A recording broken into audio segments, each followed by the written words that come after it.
Hello friends and welcome back to another episode of Stamp With Me. This is episode 4. If you have not caught up with the rest of the episodes, I'll have my playlist linked down below, and I'll also have everyone else participating in this week's episode linked down below as well, so you guys should check them out because as usual we are stamping away and you guys are going to love the inspiration. Today I'm actually working on a project that I'm focusing on this month for my Craft Your Stash Away series, and this is my traveler's notebook for a Disney weekend. So I'm cutting down my templates. I was measuring my white templates before, but now I'm cutting them down to 8 1/4 by 4 1/4 out of Kraft cardstock. I have my Distress Oxide inks out.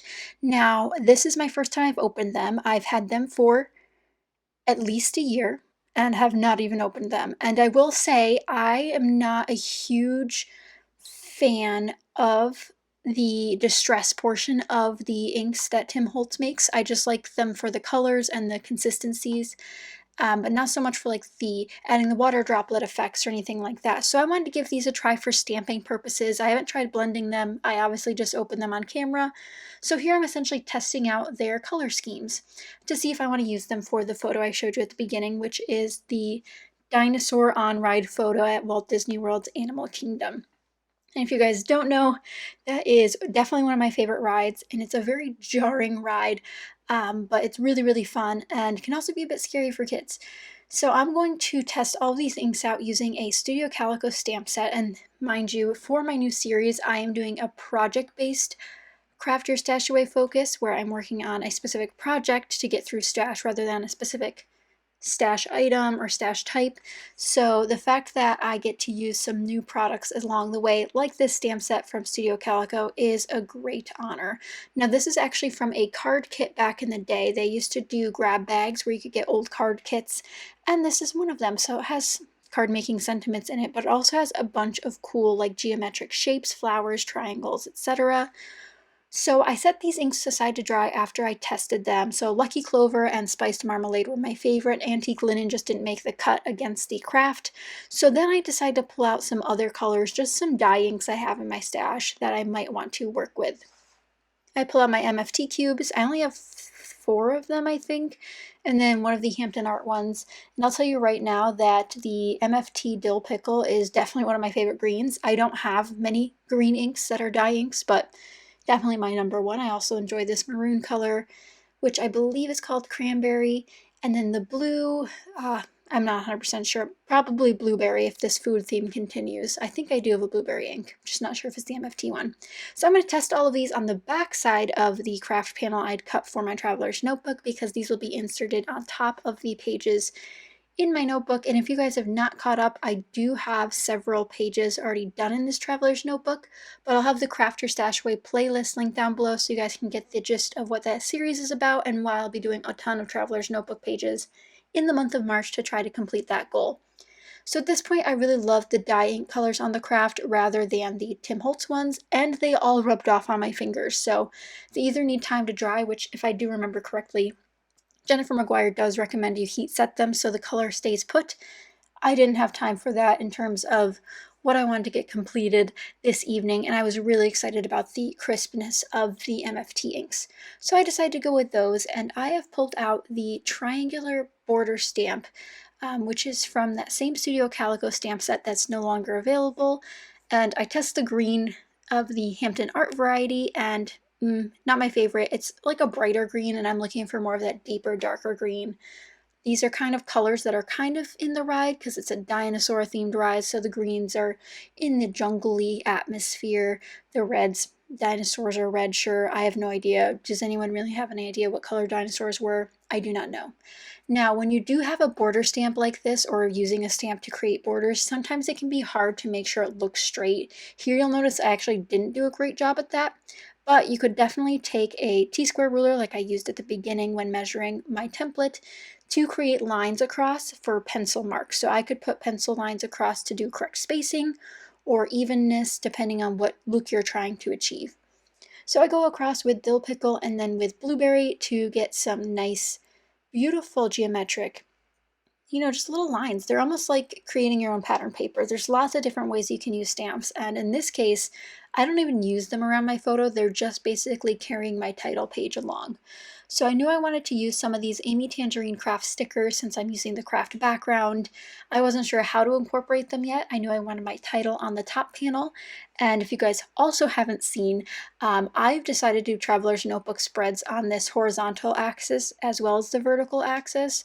So in this case, the panels will be read sideways, not like a book, but more like if you were opening a pizza box, if that makes sense. And then some of the pages in my book are opened, or some of my pages in my Traveler's Notebook are like a normal book. So it really depends where you're looking, but they will alternate throughout the whole thing. And that is something I've decided when I started planning this project because of the 4x6 photos I always print and because of the way I wanted to do this project. It would just be more feasible for me and work better for my style to do that.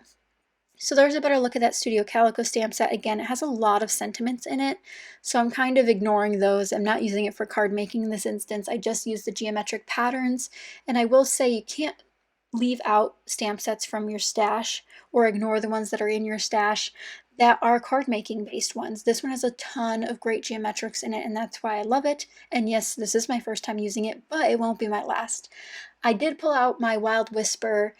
This is the capital letter alphabet stamp set, and they don't have it in stock currently, but they do have some great stamps in stock over at Wild Whisper, so I'll have them linked down below in case you're interested in checking that small shop out, because they have great quality stamps, and I adore this font. I think one day they might bring it back, but I had the pleasure of being on their first design team for a couple years, and this is definitely one of the things I pull out all of the time.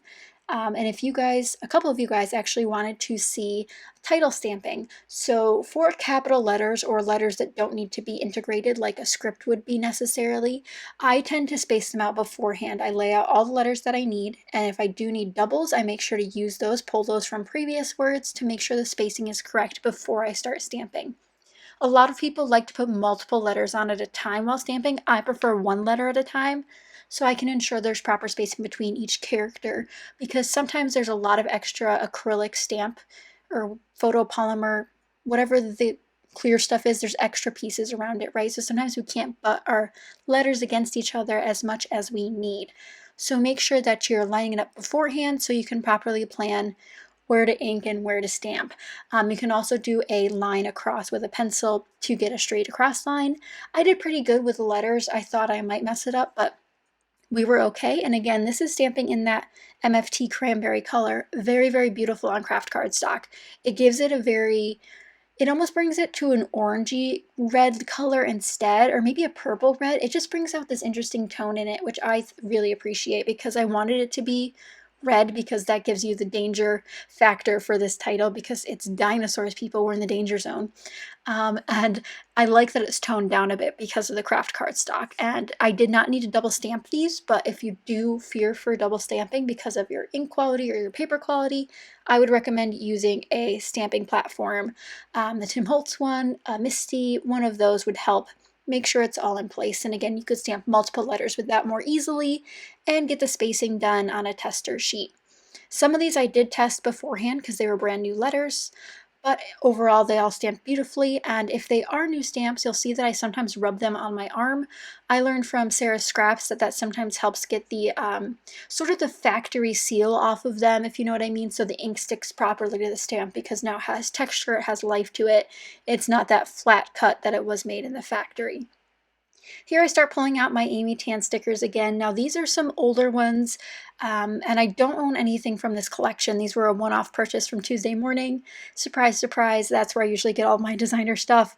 But I love the craft in black aspect of it and how it just brought the nature aspect in with the doodles, but not being super, you know, super hyper realistic, because the dinosaur ride, however, are realistic dinosaurs. They're not cutesy by any means.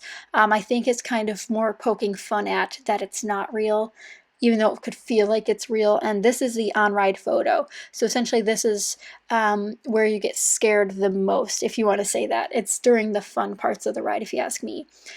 But I decided to pull out my sticker book. Now I included this sticker book in my mini kit that I shared during my Craft Your Stash Away update video, update number 1, which again is in the playlist link down below. And I knew I wanted to use some of these colors. What's really great is this sticker that I just pulled out, which is gold foil, really matches the Amy Tan.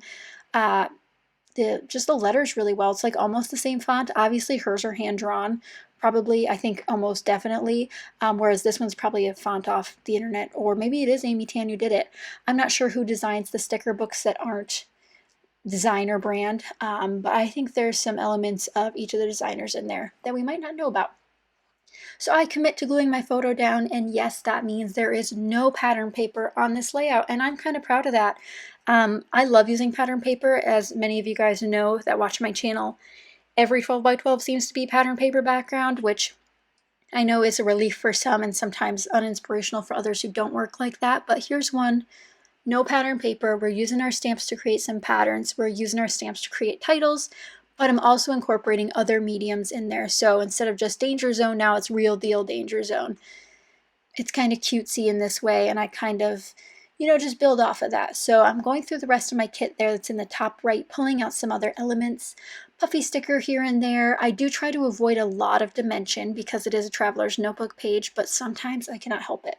So I did put in some of these enamel dots from the Willow collection from One Canoe 2, which are part of my How to Kill a Kit with Style for March. So I'm glad to be using some of those because this deep red is perfect match for that cranberry ink. So it worked out really, really well. And that's pretty much it. We're going to add a couple phrase stickers, which I think are so funny, the ones I ended up picking out. I picked out one that says don't stop because the Time Rover, which is the vehicle you're in, does eventually stop and you're like, no, keep going. This isn't where we want to stop in the storyline. So it's really fun, and I hope you guys enjoyed this Disney page. I'll actually have my Designing Disney playlist linked down below as well for you guys who are interested in checking that out and seeing all the Disney pages I've created so far. But here is the close-up. I hope you guys enjoyed seeing a stamped title and some more fun stamped goodies. But if you did enjoy, be sure to give it a thumbs up and subscribe. And don't forget to check out everyone else linked down below so you guys don't miss out on some great stamping inspiration. But thanks for watching, guys, and I will see you guys again very, very soon. Bye, guys.